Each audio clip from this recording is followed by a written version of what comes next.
بسم اللہ الرحمن الرحیم۔ سبق نمبر 14۔ اس سبق میں کوئی الگ سے رٹنے کی کوئی خاص چیز نہیں ہے، بس سابقہ جو سبق تھا، سبق نمبر 13، جو اس میں بتلایا گیا تھا کہ کلمات عرب دو قسم پر ہیں، معرب اور مبنی۔ تو یہاں پر جو ہے ان کو شمار کر رہے ہیں کہ معرب کتنی چیزیں ہوتی ہیں اور مبنی کون کون سی چیزیں ہوتی ہیں۔ اس کی کچھ وضاحت جو ہے اس سبق کے اندر کی گئی ہے۔ دیکھیے گا، کلمے کی تینوں قسموں اسم، فعل اور حرف میں سے تمام حروف مبنی۔ جو آپ نے کلمے کی تین قسمیں پڑھی ہیں پیچھے، اسم، فعل اور حرف، تو ان تینوں قسموں میں حروف جو تھے وہ سب کے سب مبنی ہوتے ہیں، چاہے جس طرح کے بھی حروف ہوں۔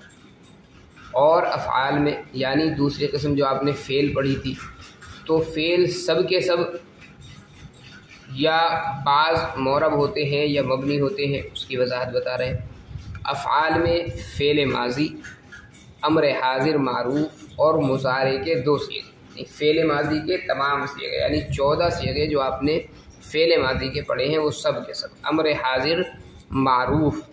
اور امر حاضر کا مطلب کیا ہے کہ حاضر کے آپ نے 6 صیغے پڑھے ہیں، تو 6 صیغے امر حاضر کے، یعنی واحد مذکر حاضر، تثنیہ مذکر حاضر، جمع مذکر حاضر، واحد مؤنث حاضر، تثنیہ مؤنث حاضر، جمع مؤنث حاضر، یہ 6 صیغے۔ اور مضارع کے 2 صیغے، کون کون سے؟ جمع مؤنث غائب اور جمع مؤنث حاضر، جن کے آخر میں نون جمع مؤنث ہے، یہ ہر حال میں مبنی ہے۔ تو افعال میں فعل ماضی، یہ 14 صیغے مبنی ہو گئے۔ امر حاضر، معروف کے 6 صیغے جو ہیں وہ مبنی ہو گئے۔ اور مضارع کے 2 صیغے، جمع مؤنث غائب اور جمع مؤنث حاضر، یہ جن کے آخر میں نون جمع مؤنث ہوتا ہے، یہ بھی مبنی ہے۔ جیسے یضربنا، تضربنا، لم یضربنا، لن یضربنا۔ تو یضربنا دیکھیں جمع مؤنث حاضر کا صیغہ ہے، تضربنا جمع مؤنث، یہ یضربنا جمع مؤنث غائب کا صیغہ ہے، اور تضربنا جمع مؤنث حاضر کا صیغہ ہے۔ لن یضربنا، یہ بھی، یہ لم یضربنا، لم جو ہے حرف جازم لگا ہوا ہے، اور یہ بھی جمع مؤنث غائب کا صیغہ ہے۔ لن یضربنا میں لن ناصبہ لگا ہوا ہے، اور یضربنا جمع مؤنث غائب کا صیغہ ہے۔ عامل کے بدلنے سے ان کا آخر نہیں بدل رہا ہے، یہی بات ان کو اصل سمجھانی تھی اتنی ساری مثالیں لا کر کے، کہ مبنی کس کو کہیں گے؟ جس کا آخر عامل کے بدلنے سے بدلے۔ تو یہاں پر دیکھیں یضربنا، یہاں پر نون پر یہ آ رہا ہے فتحہ، تو تضربنا میں بھی وہی ہے۔ اور لم یضربنا میں اگر یہ مبنی نہ ہوتا تو لم جازمہ ہے، یعنی اپنے ماں باپ کو جزم دیتا ہے، تو یہاں پر جو ہے جزم آنے چاہیے تھا، لیکن جزم نہیں آیا، پھر بھی یہاں پر فتح آ رہا ہے۔ ایسے ہی لن یضربنا میں لن جو ہے یہ ناصبہ ہے، اور یضربنا میں پہلے ہی سے نصب ہے، تو وہی نصب اس کا باقی ہے، تو یہاں پر کوئی تبدیلی نہیں ہو رہی ہے۔ اس لیے اس سے پتہ چلا کہ یہ دونوں صیغے بھی مبنی ہوتے ہیں، عامل کے بدلنے سے ان کا آخر نہیں بدل رہا ہے۔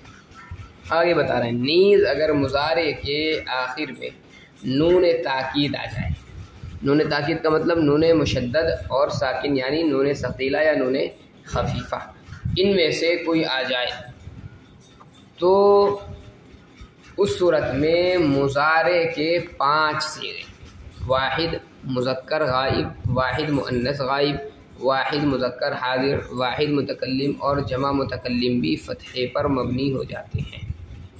مطلب یہ کہ مضارع کے تو ویسے تو 2 ہی صیغے مبنی ہوتے ہیں، جمع مؤنث غائب اور جمع مؤنث حاضر، لیکن اگر نون تاکید آ گیا ہے مضارع کے آخر میں، یعنی نون ثقیلہ یا نون خفیفہ آ گیا ہے، تو پھر 5 صیغے اور مبنی ہوتے ہیں، واحد مذکر غائب، واحد مؤنث غائب، واحد مذکر حاضر، واحد متکلم اور جمع متکلم۔ جیسے لیضربن، یہ واحد مذکر غائب کی مثال ہے،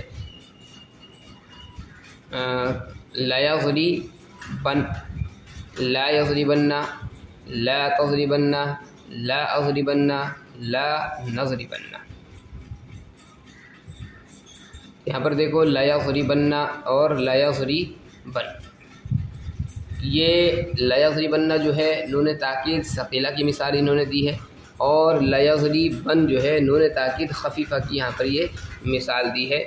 यहाँ पर देखो इसके अंदर कोई तब्दीली नहीं हुई नून के अंदर, और यहाँ पर भी कोई तब्दीली नहीं हो रही है, बल्कि नून ताकीद जो है वो खफीफ़ा लगा हुआ है लास्ट में। कोई ये ना समझे कि लाम की वजह से ये सुकून आ रहा है, नहीं, ये तो नून ताकीद खफीफ़ा है। ऐसे ही ला यज़रिबन्ना, यहाँ पर देखो यहाँ पर जो है नून ताकीद सकीला आ गया है, कोई तब्दीली इसके अंदर भी नहीं है। ला यज़रिबन्ना ये वाहिद मुअन्नस हाजिर है, कोई तब्दीली इसके अंदर नहीं है। ला यज़रिबन्ना वाहिद मुतकल्लिम है, कोई तब्दीली नहीं है।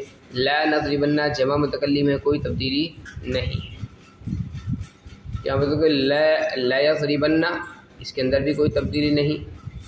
ला यज़रिबन के अंदर भी कोई तब्दीली नहीं। ला यज़रिबन्ना के अंदर भी कोई तब्दीली नहीं।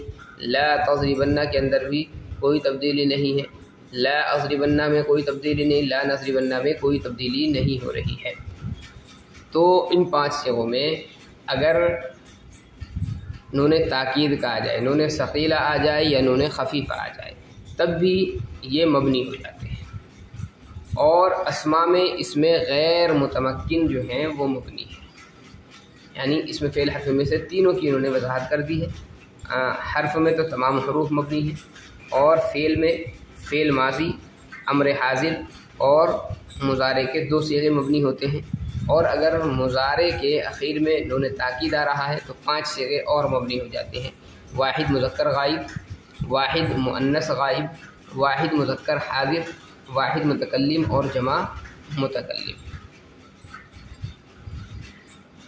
यहाँ पर जो है इन मिसालों में वाहिद मुअन्नस गाइब जो है, तो तज़रिबू ये वाहिद मुअन्नस गाइब की मिसाल भी हो सकती है, और वाहिद मुज़क्कर हाजिर भी, जो कि दोनों एक ही आते हैं सीगे वो, तो यहाँ पर दोनों मिसालें इसको बना सकते हैं हम। वाहिद मुअन्नस गाइब को भी इसको कह सकते हैं और वाहिद मुज़क्कर हाजिर भी इसको कह सकते हैं। फिर आगे जो है एक चीज़ समझाई है कि कलाम अरब में 2 चीज़ें मौरब होती हैं। एक इसमें मुतमक्किन, कलाम अरब में 2 चीज़ें मौरब होती हैं। नंबर 1 इसमें मुतमक्किन, नंबर 2 फ़ेल मुज़ारे, जबकि नून जमा मुअन्नस और नून ताकीद से खाली हो।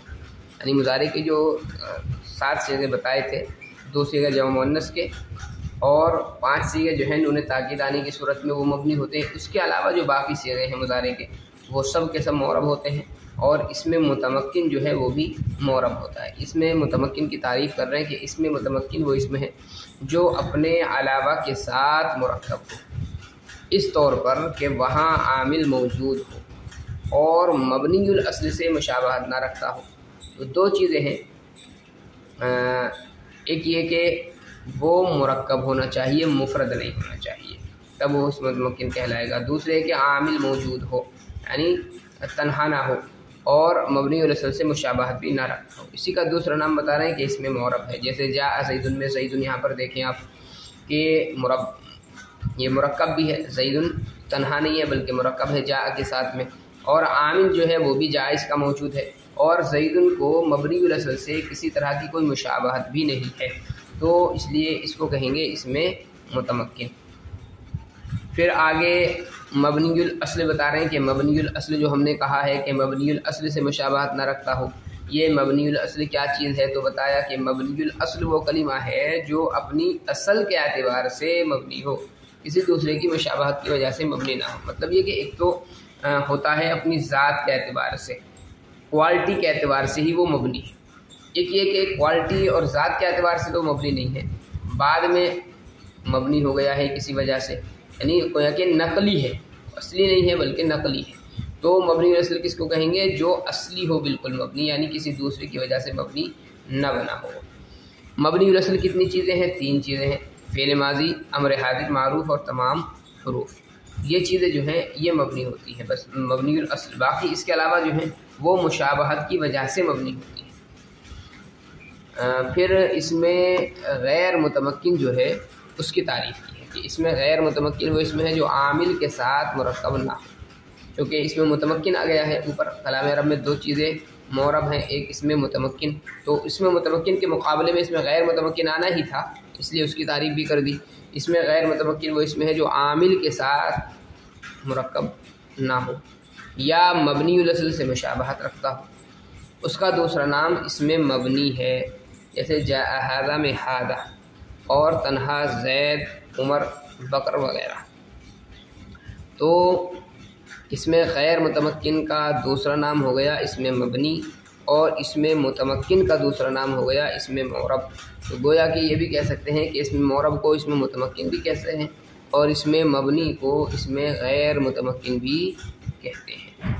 یہ سبق ہو گیا ہے، اور آگے جو ہے پھر اس کی تمرین ہے۔ تمرین میں اس کو اچھی طریقے سے انشاءاللہ ہم سمجھیں گے۔ ممکن ہے کچھ سمجھ میں نہ آیا ہو ابھی کیونکہ نئی کتاب ہے، تو اگلا جو سبق ہے تمرین کا، تمرین میں انشاءاللہ یہ بہت اچھی طریقے سے سمجھ میں آ جائے گا۔